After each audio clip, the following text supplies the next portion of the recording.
National conference के general secretary जनाब अली मोहम्मद सागर साहब, हमारे जम्मू सूबे के सूबाई सदर जनाब रतन लाल गुप्ता साहब, आज के हमारे फंक्शन के मेजबान और पोस्ट क्या है ना, नया अभी इनका ओहदा भी बदल गया तो याद रखने में टाइम लगता है। जम्मू सूबे के हमारे सीनियर नायब सदर और आज के हमारे मेज़बान जनाब खालिद नजीब सोहरवर्दी साहब,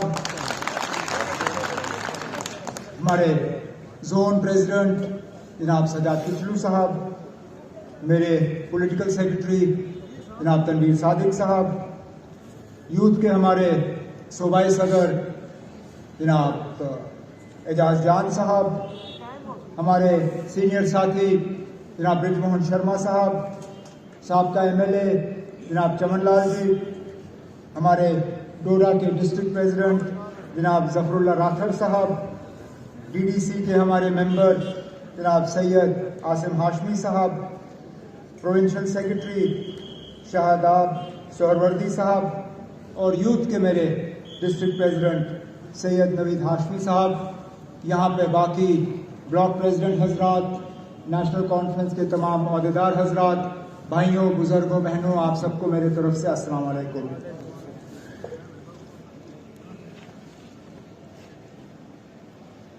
सबसे पहले तो मैं आप सबका शुक्रिया करना चाहता हूं कि आप इतनी बड़ी तादाद में नेशनल कॉन्फ्रेंस के इस प्रोग्राम में शमूलियत करने के लिए यहां जमा हुए। उम्मीद नहीं थी कि इतना बड़ा प्रोग्राम होगा। मैंने सोचा कहीं हॉल में वर्करों के साथ मुलाकात होगी, ज्यादा से ज्यादा घर के आंगन में बैठ के बात करेंगे, लेकिन यहां पे बस अड्डे को इस तरह भरना, और वो भी एतवार के रोज जब मार्केट ज्यादातर बंद रहता है, गाड़ियों का इतना चलना फिरना रहता नहीं है। नहीं तो अक्सर पेशतर बस अड्डे में जलसे करने का बड़ा फायदा ये होता है कि लोग बस से उतर के 15-20 मिनट सुनते ही हैं, फिर आगे निकल जाते हैं। कोई खरीदार दुकान पे आता है, कहते चलो ना अब यहाँ चल रहा है कुछ, तो सुनते हैं, तो उसी में फिर हम फोटो खींचते हैं और फिर बाहर निकालते हैं, देखो जी कितने ज्यादा लोग थे। लेकिन आज एतवार के रोज इस तरह आप लोगों का जमा होना, ये अपने आप में इसका एक मतलब है और इससे एक जवाब जाता है, क्योंकि बिलखसूस 5 अगस्त 2019 के बाद लगातार ये एक कोशिश की गई दुनिया को ये बताने की कि नेशनल कॉन्फ्रेंस वाले अब मर मिट गए, अब इनका अता पता आपको मिलेगा नहीं। ये कहते थे कि इन लोगों ने हुकूमतें की, हुकूमत में तंजीम का फायदा हुआ, लेकिन अब क्योंकि हुकूमत नहीं है और ना हुकूमत इनको मिलने की कोई उम्मीद भी है, अब इनकी तंजीम बचेगी नहीं। हाँ, ये सही है, हुकूमत में रह के जलसा करना बहुत आसान है और हुकूमत के करीब रह के जलसा करना बहुत आसान है। आज जिन लोगों की मरकज में हुकूमत है, जो लोग यहाँ पिछले दरवाजे से हुकूमत कर रहे हैं, उनके लिए जलसे करना बड़ा आसान है। किसी अफसर को फोन करो, Asha worker, anganwadi worker, multipurpose worker, village level worker, daily wager, सारे जो है वो जमा हो जाते हैं। फिर SRTC को कहा जाता है ना गाड़ी भी कर दो, 2-4 फोन जाते हैं ठेकेदारों को, कहा जाता है ना हमने आपको वो ठेका दिया, वैसा करो, 10 गाड़ियों का इंतजाम कर लो, हम प्रोग्राम कर लेंगे, और जलसा भी उसमें निकल जाता है। लेकिन आज के दिन में इस तरह प्रोग्राम करना यहाँ पे इससे न सिर्फ आपने हमें दिखाया बल्कि आपने पूरे मुल्क को दिखाया है कि जम्मू कश्मीर नेशनल कॉन्फ्रेंस कहाँ खड़ी है। हम कोई इतनी जल्दी मर मिटने वाले नहीं हैं, क्योंकि हमने अपना मिशन अभी तक पूरा नहीं किया है।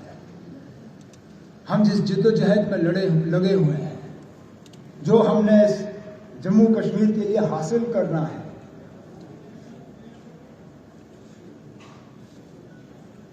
शायद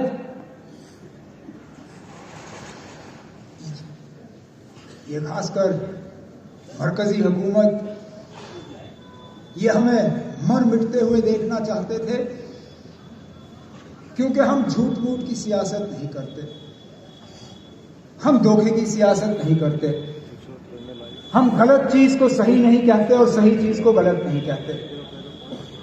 जो सही है वो सही है, जो गलत है वो गलत है, जो सच है उसको झूठ में तब्दील नहीं किया जा सकता, और जो झूठ है उसको जितने भी आप रंग बदल दो, जितनी बार भी आप उसको दोहराओ, उस झूठ को सच में भी तब्दील नहीं किया जा सकता। लेकिन बदकिस्मती से हमारे कुछ हुक्मरान को बार बार एक चीज दोहराने की आदत हो गई, इस उम्मीद के साथ कि शायद उनका झूठ जो है वो सच में तब्दील होगा। 5 अगस्त 2019 जब यहां जम्मू कश्मीर की खसूसी पोजीशन को खत्म किया गया, जम्मू कश्मीर रियासत को खत्म किया, जम्मू कश्मीर रियासत के 2 हिस्से हुए और दोनों को यूटी का दर्जा दिया गया, तो तरह तरह के उस वक्त वजूहात दिए गए कि क्यों ऐसा कदम उठाना उनके लिए जरूरी था। कहा कि जम्मू कश्मीर में बाहर से कोई इन्वेस्टमेंट नहीं है और इसलिए हमें 370 हटाना पड़ रहा है, ताकि यहां पे लोग जो है बाहर से पैसा लाएंगे, लगाएंगे और जम्मू कश्मीर की तरक्की होगी। कहा कि मरकज से पैसा आता है लेकिन वो पैसा जमीनी सतह पे खर्च नहीं होता, गायब हो जाता है, और यहां की तरक्याती कामकाज में तेजी लाने के लिए हमें 370 को जो है उड़ाना है। कहा कि यहां के नौजवानों के पास रोजगार नहीं है और 370 जो है यहां के नौजवानों और रोजगार के दरमियान एक रुकावट बनी हुई है। 370 हटेगा, रोजगार के दरवाजे भी खुलेंगे। फिर कहा कि यहां अलायदी पसंद जो सोच लेके चलने वाले लोग हैं वो भी 370 की वजह से जिंदा है। कहा कि अगर जम्मू कश्मीर में और बिलखसूस कश्मीर में बंदूक का असर है, अगर वहां पे मिलिटेंसी है, तो मिलिटेंसी सिर्फ और सिर्फ 370 की बदौलत। अगर ये 370 हटा तो ना यहां कोई आजादी की बात करेगा, ना कोई आपको अलायदी पसंद वाला मिलेगा और ना यहां आपको कोई बंदूक वाला मिलेगा। अच्छा, हम तो सब बंद थे, कोई गेस्ट हाउस में, कोई जेल में, कोई घर में। बड़ी मुद्दत के बाद हमें अखबार और टीवी देखने को मिला, लेकिन बीच बीच में सुनते आए कि ना ये कहा जा रहा है 370 को लेके। मैंने कहा ठीक है ना, शायद हम ही गलत, शायद हमें ही गलत फहमी होगी कि हाँ जी 370 ने ही सारा यहाँ पे माहौल बिगाड़ा रखा था। मैंने कहा ठीक है, अगर इन्होंने किया अब देखते हैं क्या होता है। हम भी चाहते हैं यहाँ के लोग तरक्की करें, हम क्यों तरक्की के बीच में रुकावट बने। हम भी चाहते हैं कि यहाँ के नौजवानों को रोजगार मिले। अगर हमारे नारे से यहाँ के नौजवानों के रोजगार पे असर पड़े तो ठीक है, फिर इनको रोजगार मिलना चाहिए। अगर 370 की वजह से यहाँ बंदूक है तो ठीक है, फिर बंदूक भी बंद हो जाए। लेकिन आज 2021 नवंबर, मतलब 2 साल, अगस्त, सितंबर, अक्टूबर, नवंबर, 2 साल 3 महीने, लगभग चौथा महीना अब शुरू होने वाला अगले हफ्ते। मैं मजबूर होता हूं पूछने पे, जनाब कि बताइए इन 2 साल 4 महीनों में आपने इनमें से कौन सी चीज हमें साबित करके दिखाई? इनमें से कौन सी बात जो है सच साबित की? 370 हटा, क्या बाहर से लोग आए इन्वेस्ट करने? क्या कारखाने लगे? क्या बाहर के होटल के मालिक आए और उन्होंने कहा कि हाँ जी अब मैं डोडा में होटल बनाऊंगा, अब मैं किश्तवाड़ में होटल बनाऊंगा, अब मैं ये बगलिहार का जो ये झील है, इसके किनारे टूरिज्म का एक विलेज बनाऊंगा। आए लोग पैसा लेके यहां लगाने के लिए। हमें कहा गया था कि अंबानी, टाटा, बिरला सब आएंगे, कोई नहीं आया। मैं कहा था कि हमारे नौजवानों को अब रोजगार ही रोजगार होगा। किस नौजवान को 5 अगस्त 2019 के बाद रोजगार का ऑर्डर फरहम किया गया? उल्टा जो हमारे प्रोजेक्ट चल रहे थे, उन प्रोजेक्ट्स में भी हमारे लोकल लोगों को रोजगार नहीं दिया जा रहा है। और ये सच्चाई है, ये सच्चाई है। अमन की बात, सच्चाई ये है कि जिन इलाकों को हमने अपने दौरे हुकूमत में मिलिटेंसी से खाया था, सजाद किचलू साहब मेरे MOS होम थे, हमने श्रीनगर में बंकर के बंकर उड़ा दिए। हम वहां तक हमें अपने आप को ये लग रहा था कि माहौल ठीक है। हम अफस्पा पे बात शुरू कर गए थे कि अब इन इलाकों से अफस्पा को भी उठाया जा सकता है, क्योंकि अब यहां पे मिलिटेंसी का कोई नामो निशान नहीं रहा। आज देखिए ना, अब श्रीनगर का कोई कोना जो है वहां कोई इंसान अपने आप को महफूज नहीं समझता। श्रीनगर, बाकी इलाकों की तो दूर की बात है। कुपवारा से लेके टनल तक जिन जिन इलाकों को मिलिटेंसी से खाली किया गया था, वहां दोबारा मिलिटेंसी पैदा हुई। और ये बाहर से मिलिटेंट नहीं आए, ये कश्मीर के ही बने हुए नौजवान जो नाराजगी और अलग अलग वजूहात के बुनियाद पर बंदूक उठाने के लिए तैयार है। पिछले दिनों जो श्रीनगर में 3 मारे गए, उनमें से एक ऐसा था जिसने 2019 में बंदूक उठाई। मतलब 5 अगस्त के बाद। तो हमें तो कहा गया था कि 5 अगस्त और 370 के जाने के बाद तो कोई मिलिटेंट ही नहीं बनेगा, लेकिन आज भी बन रहे हैं। तो फिर ये झूठ किस काम का? हमें कहा गया था कि अलायदी पसंद जो जज्बात हैं वो खत्म हो जाएंगे। क्या आपको खत्म होते हुए नजर आए? पिछले दिनों, पिछले जुमा को हैदरपुरा के उस वाकया के बाद अलायदी पसंद लोगों ने हड़ताल की कॉल दी।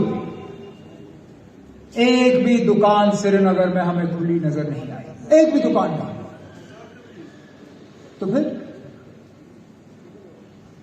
तो फिर ये झूठ किस काम के?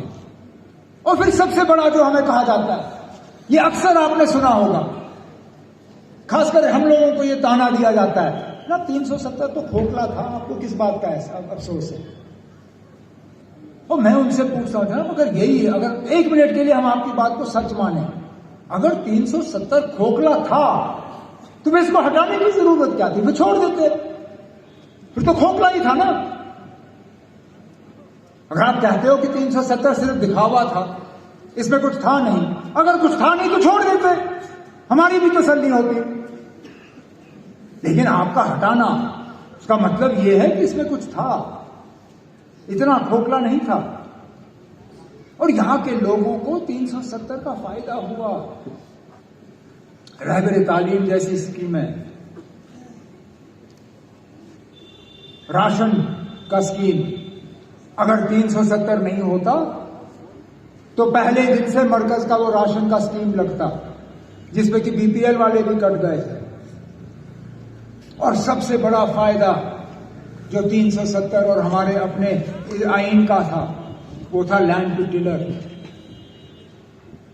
जमीन के मालिकाना हक लोगों को मुफ्त दिए जाना। ये और इस मुल्क में किसी और रियासत में ऐसा कानून नहीं लाया गया, क्योंकि और किसी रियासत के पास अपना आइन नहीं था। अगर उस वक्त हमारा अपना आइन नहीं होता, आज भी जागीरदारी का निजाम जो है वो यहां चल रहा होता, उसका खात्मा नहीं होता। उसका अगर खात्मा हुआ तो वो मुमकिन बना 370 और हमारे आइन के तहत। लेकिन इसी बात पे वो लोग तस से मस नहीं, और फिर कहते हैं कि डेवलपमेंट नहीं है। आज लगभग 2.5 साल के बाद मैं मजबूर होता हूं पूछने ना, तो कौन सा नया डेवलपमेंट का काम शुरू हुआ? देसा कापरन रोड ही मुझे दिखा दीजिए ना, अगर आप बना सके। कुछ नया बताए, कोई नया अस्पताल, कोई नया स्कूल, कोई नया कॉलेज, कोई नई यूनिवर्सिटी, कोई नया पुल।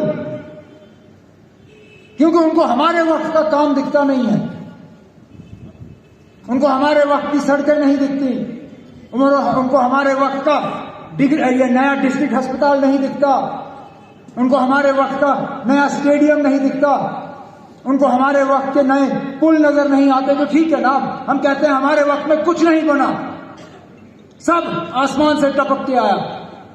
लेकिन आज का कुछ बताए ना, आज का हमें बताइए कि 370 के जाने के बाद कौन सा नया दरवाजा तरक्की का यहां खुला, जिससे कि लोग कहें कि हाँ जी आप बड़ा अच्छा हुआ। उल्टा हर मुकाम पे नुकसान। और 370 एक चाहिए। रियासत के 2 टुकड़े भी आपने किए, ठीक है, लद्दाख के लोगों के जज्बात अलग थे, उनका डिमांड था, दे दिया आपने। लेकिन जम्मू कश्मीर को स्टेट से यूटी पे उतारने का क्या मतलब? मैं अभी तक समझ नहीं पाया। मां सिवाय हमें ह्यूमिलिएट करने के लिए, हमें नीचा दिखाने के लिए, हमें तंग करने के लिए, और क्या मकसद था जम्मू कश्मीर को यूटी बनाने का? कौन सी हुकूमत के तरीकों में बेहतरी आई? आज हाल ये है कि सब यहां पे बेताज बादशाह बैठे हुए हैं। सरकारी निजाम में कोई अकाउंटेबिलिटी नहीं, कोई हिसाब किताब नहीं, जिसकी लाठी उसकी भैंस। कोई मतलब यहां लोगों की कोई बात करने के लिए तैयार नहीं, किसी दफ्तर में लोगों की कोई सुनवाई नहीं, आपस में लड़ रहे। अरे देखा परसों कल का हाल राजौरी में, पुलिस और सिविल इंतजामिया आपस में लड़ रहे हैं। पुलिस ये सिविल इंतजामिया वाले गए थाने पे, थाना वालों ने दरवाजा बंद किया। पुलिस वालों को थाने के डीसी, एडिशनल डीसी और एक और मैजिस्ट्रेट, उनको पुलिस थाने के बाहर 2 घंटे इंतजार कराया गया, दरवाजा नहीं खुला। कहा कि आपने पहले बताया नहीं आप आ रहे हो, इसलिए दरवाजा नहीं खुला। अरे जनाब, जहां डीसी के लिए दरवाजा नहीं खुलता, वहां आप और मैं कहां जाएंगे? हमारे लिए दरवाजा कौन खोलेगा? हम क्या खटखटाएंगे ना इंसाफ हासिल करने के लिए या अपनी मुश्किलात कम करने के लिए? यहां पे सच बोलने का नतीजा यह है कि केस ठोके जाते हैं। भूल गए गांदरबल में उस बेचारे के साथ क्या हुआ? उसने बस इतनी सी बात की, लोकल अफसर को कहा कि ना मैं अपनी जबान में आपको अपना मसला समझा सकता हूं, ये बाहर के अफसर मुझे समझते नहीं है, तो अब मैं क्या करूं? उसी पे अफसर नाराज, पीएसए का केस, ठोका अंदर सीधा। पता नहीं कितने महीनों तक वो दरबदर वहां सड़ता रहा। ये हाल इंतजामिया का। और फिर आप हमें कहते हो कि ये हमारी बेहतरी के लिए फैसले हुए। हमारी बेहतरी हुई कहां पे? जम्मू कश्मीर को मिला क्या पिछले 2-2.5 सालों में? बजाय ये बर्बादी, तबाही, लाचारी, बेबसी, नाराजगी, गुर्बत, बेकारी, बेरोजगारी और कुछ नहीं। आज हाल ये है कि बेगुनाह लोगों की लाशें भी लेके दूर दराज इलाकों में दफनाई जा रही हैं। और हम कहें तो किससे कहें? एक वक्त था हम लोग एहतजाज करते थे इंसाफ के लिए, हम एहतजाज करते थे बड़े बड़े मकसदों के लिए। आज हमारी ये हालत है, हमें लाश लाने के लिए एहतजाज करना पड़ता है। ये हाल है हमारा, और वो भी बेगुनाह लोगों के लिए, जिनके मां बाप तरसते हैं कि अपने लख्त जिगर को मैं अपनी जगह दफनाऊं। कल ही मैं गूल में वहां के एक नौजवान आमिर मागरे, जो हैदरपोरा के उस एनकाउंटर में मारा गया, उनके घर गया था उनके मां बाप से मिलने। और बाप बिल्कुल मतलब सब्र से काम ले रहा था। शायद अगर मेरे साथ वो हुआ होता, मैं अपने जज्बात पर काबू नहीं रख पाता, लेकिन बिल्कुल मतलब एक सब्र में उसने सब्र से काम लिया और कहा कि मैंने उससे पूछा ना, मुझे बताओ, आपको जरा सा भी शक है कि आपका बेटा गलत रास्ते पे था? कहा नहीं, मुझे कोई शक नहीं है। लेकिन उसके साथ साथ ये भी कहा ना, हुकूमत ने इंक्वायरी की है, वो कर रहे हैं। अगर उस इंक्वायरी में मेरा बेटा मिलिटेंट निकला, आपने जो करना है करो, लेकिन उस इंक्वायरी तक कम से कम मेरे बेटे की लाश मुझे दे दो, मैं यहां उसको गुस्ल देके उसको दफनाऊंगा।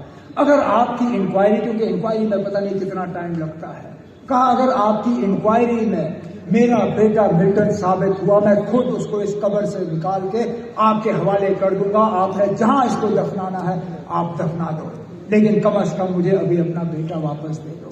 क्या उसको उसका बेटा नहीं मिलना चाहिए? क्या हम इतना ही हमारा दिल अब पत्थर बन गया है कि हम वो तब करने के लिए तैयार नहीं है? और फिर आप हमें कहते हो कि जम्मू कश्मीर में सब खुश हैं, मौजा ही मौजा, कोई परेशान नहीं, कोई नाराज नहीं, कोई किसी को कोई दुख नहीं। मुझे कोई खुश नजर नहीं आता। हम ऊपर से कभी कभार मुस्कुराते हैं, लेकिन अंदर अंदर से हमें पता है हमारा दिल कितना रो रहा है। और जब हम देखते हैं कि हमारे साथ कितनी नाइंसाफी हो रही है। 5 अगस्त 2019 जम्मू कश्मीर के 2 हिस्से हुए, एक लद्दाख, एक जम्मू कश्मीर। लेकिन मुझे बताइए, हमारा क्या कसूर कि हमारे बच्चों का मुस्तकबिल और लद्दाख के बच्चों के मुस्तकबिल में फर्क क्यों? हमारे बच्चों का क्या कसूर? वहां पे स्टेट सब्जेक्ट वही पुराना महाराजा का, जो 5 अगस्त 2019 से पहले स्टेट सब्जेक्ट का निजाम था, वो आज भी लद्दाख में कायम है। उनकी नौकरियां भी महफूज, उनकी जमीनें भी महफूज, उनके स्कॉलरशिप भी महफूज, सारा कुछ उनके लिए महफूज रखा गया। हमारे बच्चे जब ये कहते हैं एंटी नेशनल, आप देशद्रोही हो, आप मुल्क के खिलाफ बात कर रहे हो। एक मुल्क में एक ही निजाम होना चाहिए। यहां जनाब एक रियासत में 2 निजाम चलाए आपने, और आप एक मुल्क में एक निजाम की बात कर रहे हो। जिस लद्दाख ने यूटी कहते थक गए हो, उनको जम्मू कश्मीर के साथ कुछ नहीं चाहिए था। उनको वही कानून दिए जो हमारे थे। हम लोग जो कहते थे ना, हमें ये कानून, इसको बचा के रखो, हमारा स्टेट सब्जेक्ट रहना चाहिए, हमारी नौकरियां रहनी चाहिए, हमारा जमीन रहना चाहिए, हमारे बच्चों का स्कॉलरशिप रहना चाहिए, उसको आपने तहस नहस किया। ये कहां का इंसाफ है ना? जो कानून उनके लिए, वो कानून हमारे लिए भी होना चाहिए, या तो फिर जो कानून हमारा है वो कानून उनका भी होना चाहिए। आखिरकार हम में क्या कमी है? हमारी कौन सी बात है जो आपको जचती नहीं? मुझे समझाइए, क्या बदलना चाहते हैं आप जम्मू कश्मीर में कि आपने ये कानून इस तरह के रखे? मैं अभी तक समझ नहीं पाया, ना हमें इसका जवाब मिला है, लेकिन लड़ते रहेंगे जवाब हासिल करने के लिए। क्योंकि जिस तरह मैंने गूल में कहा, हमारी लड़ाई जो है सच्चाई की लड़ाई है। हमारी लड़ाई जो है सही लड़ाई है, इंसाफ की लड़ाई है, आईन की लड़ाई है। खालिद ने बिल्कुल सही कहा।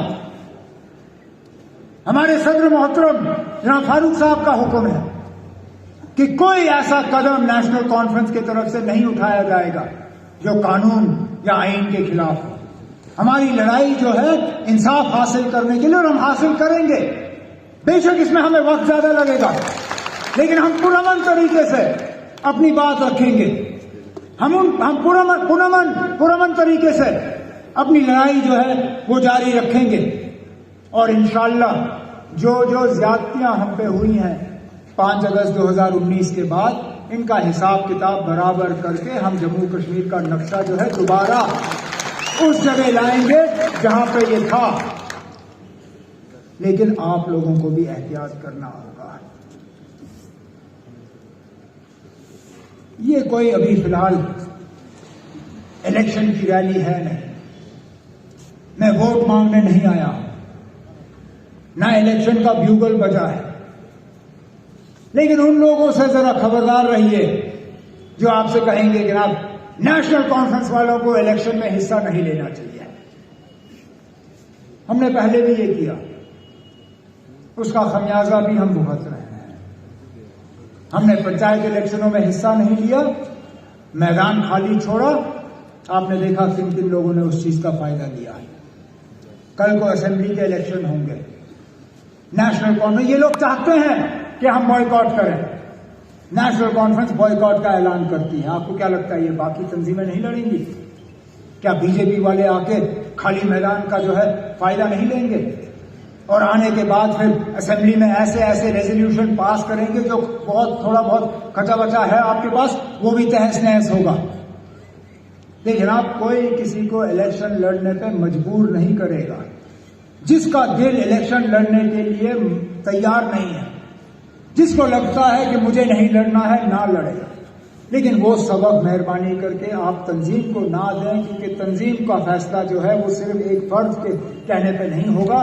तंजीम का फैसला यहाँ के आवाम के बेहतरी के लिए होगी। तंजीम का फैसला यहाँ के वर्करों के बेहतरी के लिए होगी। तंजीम का फैसला जम्मू कश्मीर के लोगों के बेहतरी के लिए होगी। दूसरा, वोट के बंटवारे की बड़ी कोशिश की जाएगी। तरह तरह के नारे इस्तेमाल होंगे और सबसे ज्यादा कोशिश की जाएगी कि मजहब की बुनियाद पर यहां लोगों का बंटवारा हो। मत होने दीजिए जनाब, मत होने दीजिए, क्योंकि हमने पहले भी वोट के बंटवारे का हाल देखा है। मैं बार बार कहता था कि जी के नाम आपको नेशनल कॉन्फ्रेंस पसंद नहीं है तो कम से कम किसी ऐसी पार्टी को चुनिए जो कि जम्मू कश्मीर को मतलब हिफाजत में रखें। लेकिन मरकजी साजिशें ऐसी रहीं कि कश्मीर का वोट और खासकर चिनाब और पीर पंचाल का वोट ऐसा डिवाइड हुआ कि 5 अगस्त 2019 जो है वो मुमकिन बना। हमारी कोशिश रहनी चाहिए कि हर किसी को हम जोड़ के अपने साथ लेके चलें। और आखिर में हमें नेशनल कॉन्फ्रेंस के जो मेरे साथी यहाँ बैठे हैं, हमारा फर्ज है कि एक तो हम जमात को मजबूत करें और लोगों के बीच अपना तालमेल जो है वो बनाए रखें। बहुत ज्यादा जरूरी है। अब वक्त गया कि घर के दरवाजों के पीछे हम बैठे। अब वक्त गया कि मैं श्रीनगर में बैठ के आराम से टीवी देखूं और सोचूं कि अभी यार कोई जरूरत नहीं है निकलने का। अब वक्त है निकलने का, अब वक्त बैठने का नहीं है। बैठने का वक्त इंशाल्लाह आ जाएगा, लेकिन ये वक्त अब मौजूद नहीं है बैठने का। हमें निकलना है, लोगों के बीच में पहुंचना है, लोगों को सुनना है, लोगों को सुनाना है और लोगों को यकीन दिलाना है कि उनकी हिफाजत, उनका तहफ़्फ़ुज़, उनकी तरक्की, उनके बच्चों का रोजगार और जम्मू कश्मीर का बचाव अगर है वो एक निशान में है, वो हल्का निशान है, वो एक पार्टी में है, वो नेशनल कॉन्फ्रेंस तंजीम है। मैं एक बार फिर दिल की गहराइयों से आप तमाम साथियों का, आप लोगों का शुक्रगुजार हूं कि आज आप आए और आपने इस जलसे की रौनक बनाई। इस उम्मीद के साथ कि दोबारा फिर जल्दी मुलाकात का मौका जो है हमें हासिल होगा। मैं आपसे इजाजत चाहता हूं। बहुत बहुत शुक्रिया। अस्सलाम वालेकुम।